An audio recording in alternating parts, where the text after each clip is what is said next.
Narco analysis किया गया तो उसने पवार साहब का नाम लिया था कि पवार साहब भी तेलगी घोटाले के अंदर शामिल है, लेकिन इसकी कोई जांच नहीं हुई। 2007 में पवार साहब के ऊपर आरोप लगे कि उन्होंने गेहूं आयात करने के अंदर घोटाला किया है। इस देश के अंदर इतनी महंगाई है, एक आरोप ये लगता है उस महंगाई के लिए कहीं ना कहीं कृषि मंत्रालय भी जिम्मेदार है।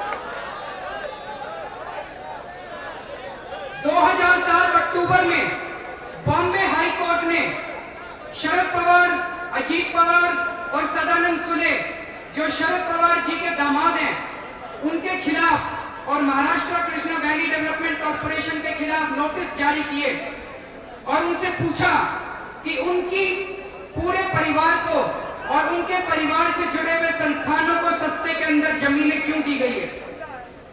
और जो जमीन देने वाले थे वो एनसीपी के नेता थे, उन्हीं की अपनी पार्टी के नेता जो उस टाइम मंत्री थे, राम राजन नायक निंबालकर, वो उस वक्त मंत्री थे Maharashtra Krishna valley development corporation के, और उन्होंने कॉर्पोरेशन की जमीन उठा के और शरद पवार जी और उनके संस्थानों को ट्रांसफर कर दी।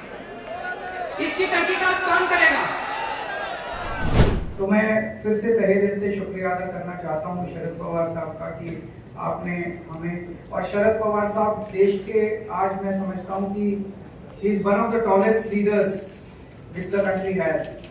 सो हम शरद पवार जी से हमने निवेदन किया कि आपका तो सहयोग मिलेगा ही, लेकिन आप सारी पार्टियों से बात करके उनको सबको भी इस बिल के खिलाफ इकट्ठा करेंगे।